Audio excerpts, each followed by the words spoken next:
nuko byari byifashe muri yutabu pe, umutingito waje ukanga abanyeshuri, nuko twasohotse urusorongo, Imana yahabaye pe. Hagarara hano nibyo byiza, ukomeje kwiruka twanyura gusohoka, gusa bamwe bakomeretse, icyo dushimira Imana yo kugeza ubu ntawe wapfuye, gusa ariko byari bikomeye, niyo mpamvu tubabwira ngo buri gihe niba ubonye bwije bukongera bugacya, ufata umwanya ushima Imana pe, kuko bitari ibyo kuko kubaho kwacu burya ni Imana iba yabigiye.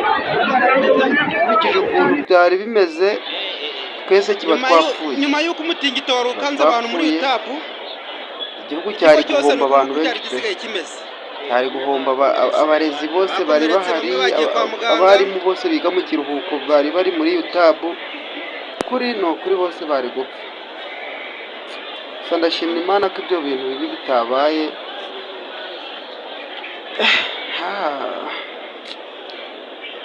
Tujye dusenga mu byo dukora byose, twibuke no gusenga kuko Imana ishobora byose.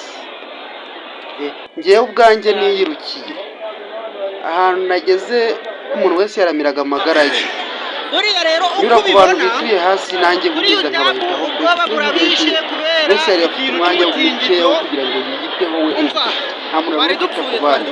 ariko Imana ishimwe ko nasohotse umutima utandimo, bigenze neza. Nashatse gusimbuka etaje ngo nari ndi muri level ya kabiri, nshaka gusimbuka hasi, batabaye rwose. Imana yamvugiyemo itinyura hano, wenda uragerayo, nagezeyo gusa batabaye Mana. Katwifuriza abakomeretse nyine nabo gukira vuba, kuko byari bigoye ariko turashima Imana ko